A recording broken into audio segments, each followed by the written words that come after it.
తొలిసారిగా నా మనసు చెబుతున్న నిజాన్ని మీకు నేను చెప్తున్నాను.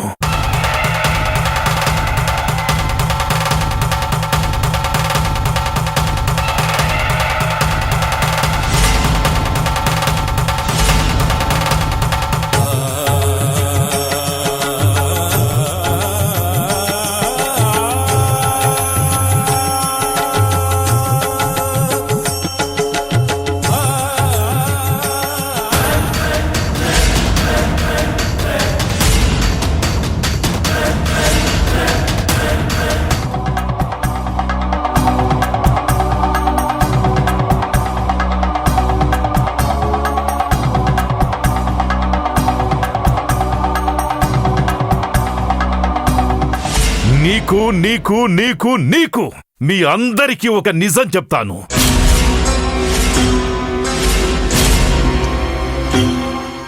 నా కొడుకుగానే వస్తాడు, కోడల్ని తీసుకురాడు.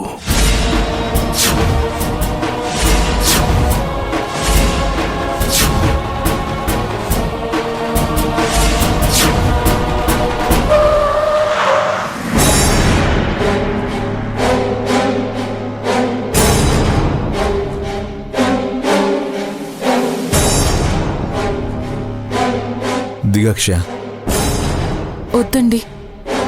ఇలా చేసుకున్నందుకు మావయ్య గారు ఏమంటారో అని భయంగా ఉంది. నేనున్నానుగా, నిన్ను ఏమీ అనకుండా నేను చూసుకుంటాను. దిగు, పద.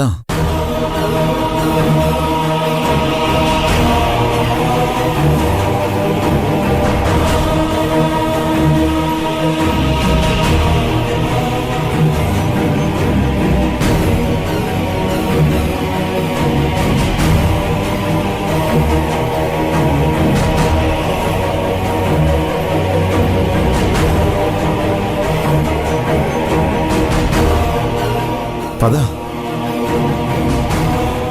ఇంతవరకు వచ్చిన తర్వాత భయం ఎందుకు? అయినా మనమేం తప్పు చేయలేదు. ఒకరికొకరం మనసులు ఇచ్చిపుచ్చుకున్నాం. జీవితాంతం కలిసికట్టుగా జీవించాలి అనుకున్నాం.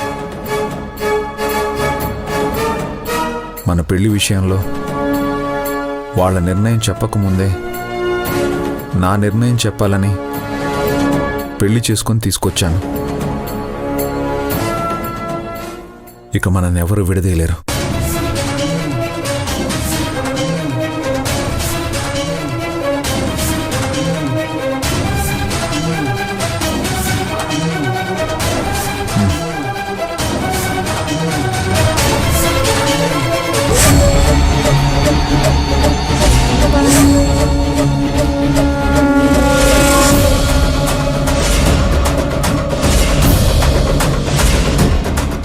మావయ్య గారు, మీ నమ్మకం అబద్ధమై వచ్చింది.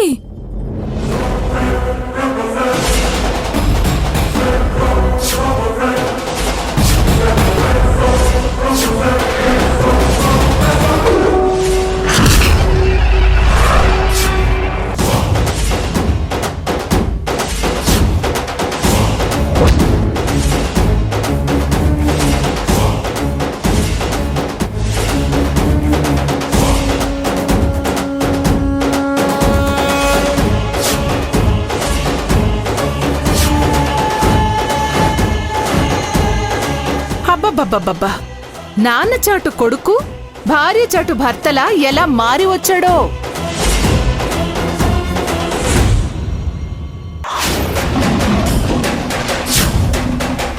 ఏంటంకల్, మీ మనసు చెప్పిన నిజం అబద్ధమైపోయినట్టుంది. నా అనుమానమే నిజమైనట్టుంది. మీరు నానానికి ఒకవైపే చూశారంకల్, నేను రెండో వైపు కూడా చూశాను.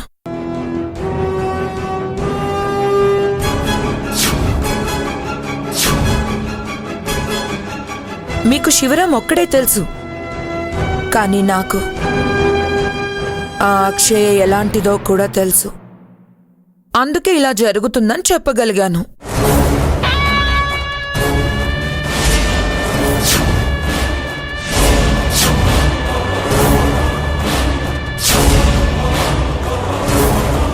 ఇంకా ఇక్కడే ఉండిపోయావేంటమ్మా? వెళ్ళు, వెళ్ళి హారతి పట్టి స్వాగతం పలుకు. అసలే ఎవరికీ చెప్పకుండా పెళ్లి చేసుకుని వచ్చారు కదా, వెళ్ళు.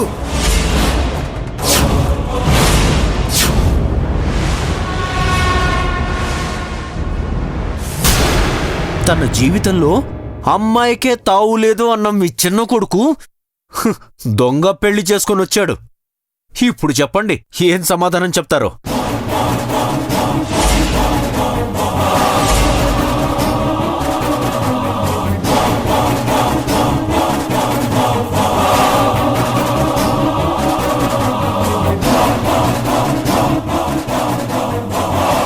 ఆగు ఆగు ఆగు!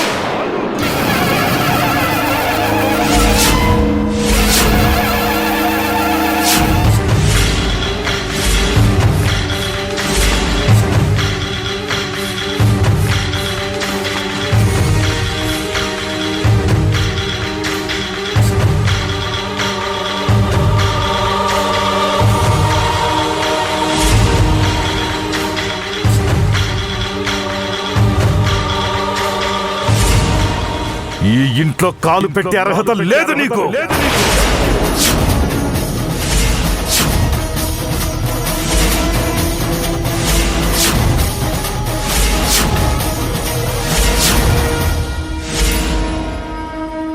నానా అది నోర్మై నోర్మై!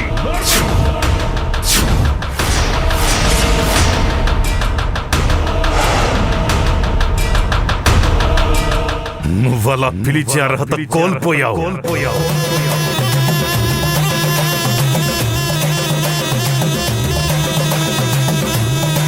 అది కాదు మావయ్య.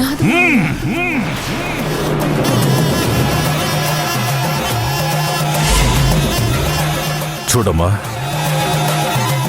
ఇది నాకు వాడికి సంబంధించిన విషయం.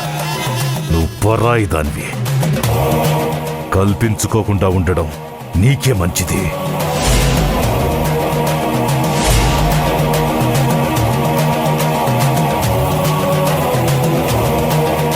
ఏంటండి ఆవేశం? ముందసలు వాళ్ళు ఏం చెప్తారో వినండి. ఏంటి వాడు చెప్పేది నేను వినేది? నా నీడను కూడా నమ్మని నీలకంఠం అందరికంటే ఎక్కువగా వాణ్ణి నమ్మాను.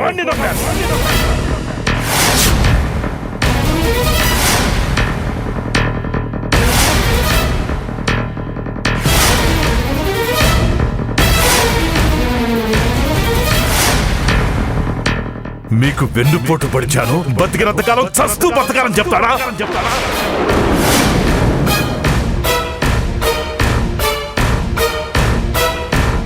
ఇది మామూలు వెన్నుపోటు కాదు మావయ్య. పెళ్లి బట్టలతో కలిసి వచ్చారంటే ఇప్పటికిప్పుడు తీసుకున్న నిర్ణయం కాదు. ఎప్పుడో అనుకొని ఇప్పుడు ఇలా అమలు చేశారు. ఏముందిలే అక్క, చేతి నిండా డబ్బుంది కదా, తలుచుకుంటే చిటికలో వచ్చేస్తాయి. అది కాదు నాన్న, ఇలా ఎందుకు చేశానంటే రాయ్! రాయ్!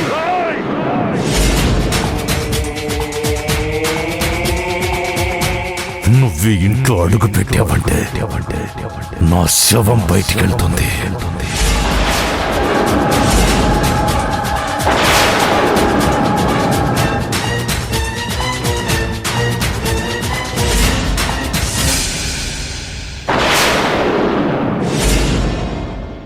అంత మాట అనకండి నాన్న. మీ ఇష్టానికి వ్యతిరేకంగా మీ శివ ఎప్పుడు ప్రవర్తించడు. ఇప్పుడు చేసిందేంటి?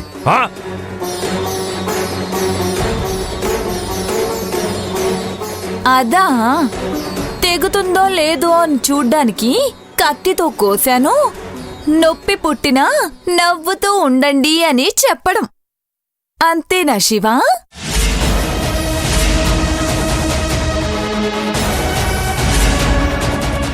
అంతే అక్క, మంచివాడు మంచివాడు అని నెత్తి మీద పెట్టుకున్నారు కదా, అందుకే నమ్మించి నట్టేట ముంచాడు.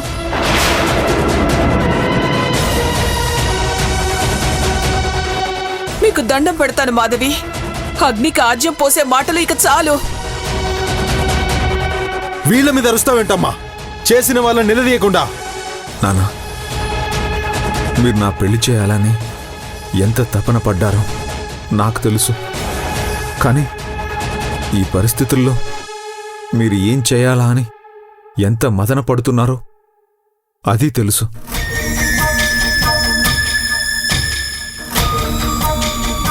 అక్షయాన్ని వదిలి నేను బతకలేను. అలానే మిమ్మల్ని వదులుకొని బతకడం అనవసరం. నాకు మీరు, అక్షయ, రెండు కళ్ళు, రెండిట్లో దేన్ని వదులుకోలేను నాన్న.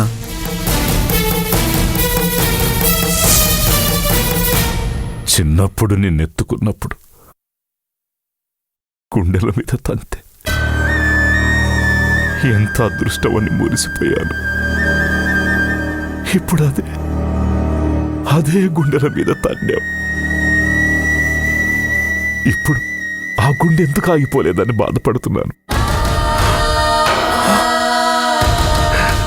నా కంటి ముందు నుంచి వెళ్ళిపో.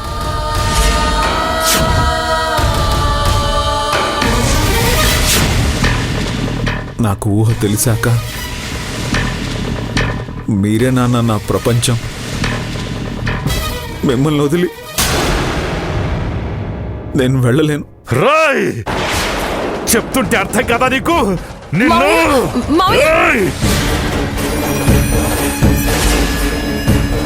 రారా! ఏమండి మావయ్య? పో! అయ్యో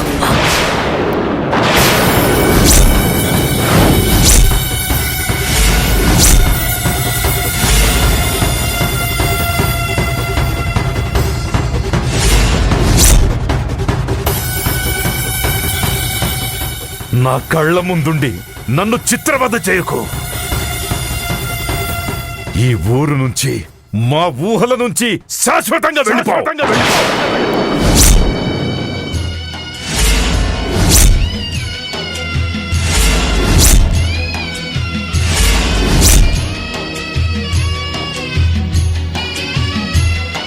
మావయ్య,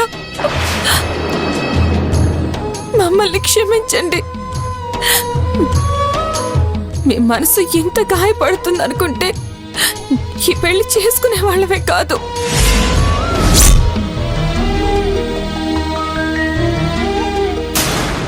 కానీ మీరే మా పెళ్లి చేయాలనుకున్నారు కాబట్టి శివరాం గారు నన్ను చేసుకున్నారు. జరిగిపోయిన దాన్ని వెనక్కి తీసుకురాలేం. ఏం చేస్తే క్షమిస్తారో చెప్పండి.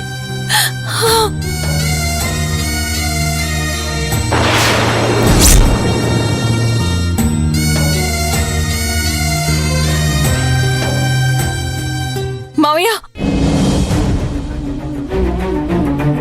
ఉరిశిక్ష పడ్డ వాళ్ళకు కూడా క్షమాభిక్ష ఉంటుంది. మాకది కూడా లేదా మావయ్య?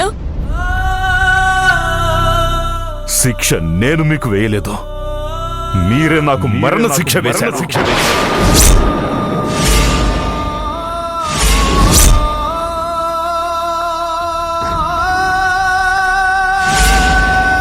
దాన్ని అనుభవిస్తానే తప్ప క్షమాభిక్ష అడగను. మిమ్మల్ని క్షమించను లేను.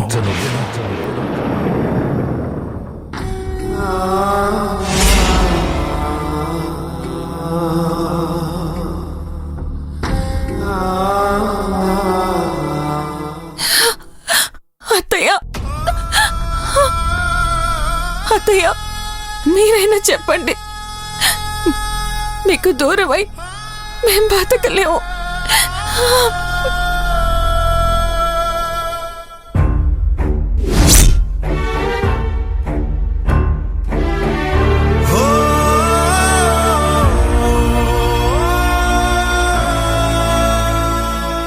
అందరూ మనల్నే చూస్తున్నారు.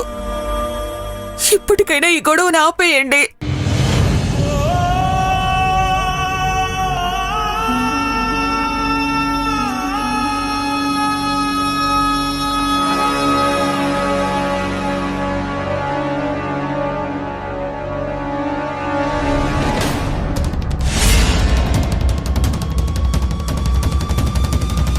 ఏమండి ఏమండి ఏమండి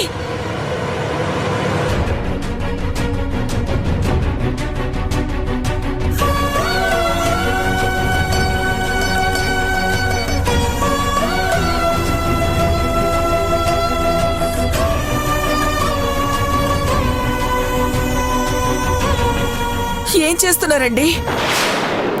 ఇప్పుడు ఈ ఆస్తి పత్రాలు ఎందుకండి? నీ కొడుకు గొప్ప సన్మానం చేశాడు కదా, బహుమానం ఇవ్వకపోతే ఎలా? ఆవేశంలో తీసుకునే నిర్ణయం కరెక్ట్ కాదండి. కాస్త స్థిరంగా కూర్చోండి, ఏదో ఒక ఆలోచన వస్తుంది. ఇంకా ఆలోచించడానికి ఏం లేదు శాంత. వాడు బతుకు వాడు బతకాలని నిర్ణయించుకున్నాడు.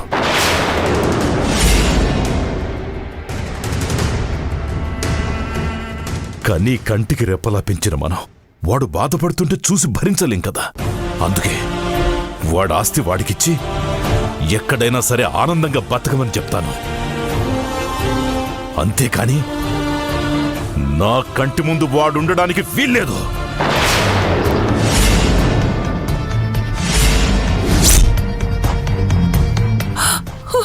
అది కాదండి, మనం కూడా అక్షయ్నిచ్చే పెళ్లి చేద్దాం అనుకున్నాం. వాడు అదే పని చేశాడు. తప్పే ఉందండి, కొంచెం ఆలోచించండి. మనం చేస్తే పెళ్లి, అదే వాడు చేసుకుంటే అది ధిక్కారం.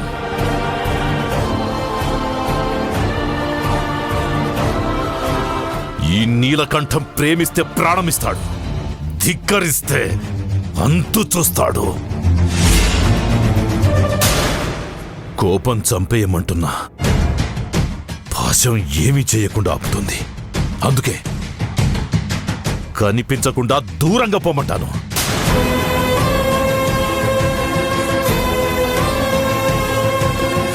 ఎందుకు అక్షయ ఇలా చేసావు? మీ పెళ్లి నేను చేస్తానని అన్నాను కదా.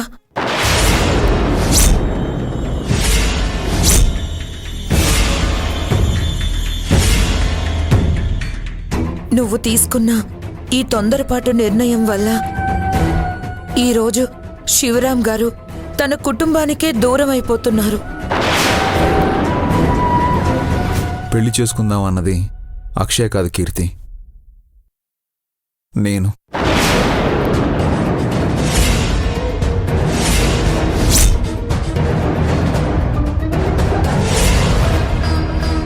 ఈ ఇంట్లో ఏదో జరుగుతుంది. అందుకే మా పెళ్లికి ఇన్ని ఆటంకాలు వస్తున్నాయి. వాటికి తెరదించాలని చేసుకున్నానే గాని ఇలా అవుతుందనుకోలేదు.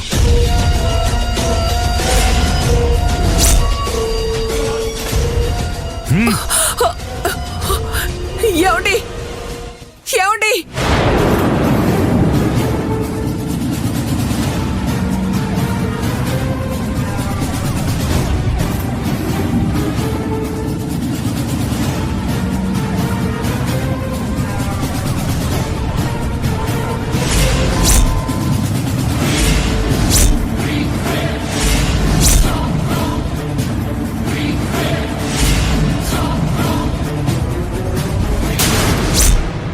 నువ్వు కొడుకుగా మాకెంత అన్యాయం చేసినా తండ్రిగా నీకు న్యాయం చెయ్యాలి కదా. అందుకే ఆస్తిలో నీ వాటా తీసుకొని తక్షణమే ఇక్కడి నుంచి వెళ్ళిపో.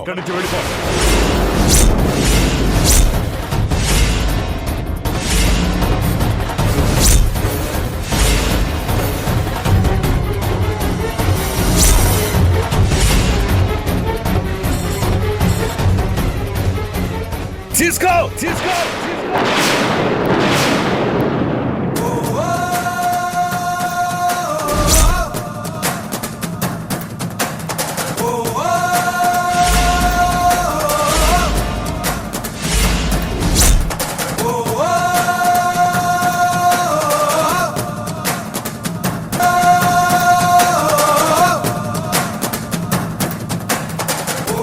ఎంతైనా నువ్వు తెలివైన వాడివి శివ.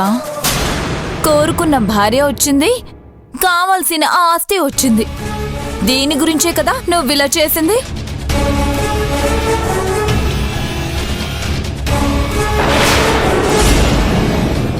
ఏది ఎలా సాధించాలో నీకు తెలిసినట్టు మీ అన్నలకి తెలియదులే. బహుశా ఇందుకే అనుకుంటా మావయ్య గారు నిన్నిష్టపడింది.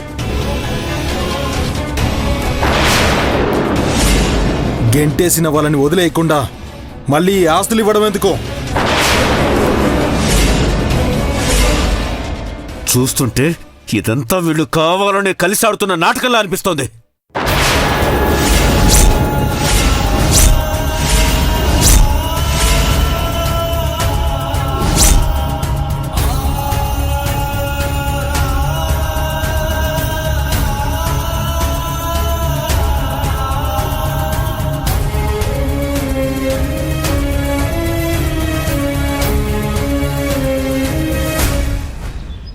ఈ ప్రపంచంలో వెలకట్టలేని గొప్ప ఆస్తి మీరు. మీరే నన్ను కాదు అన్నాక ఇంక ఈ ఆస్తులు నాకెందుకు నాన్న?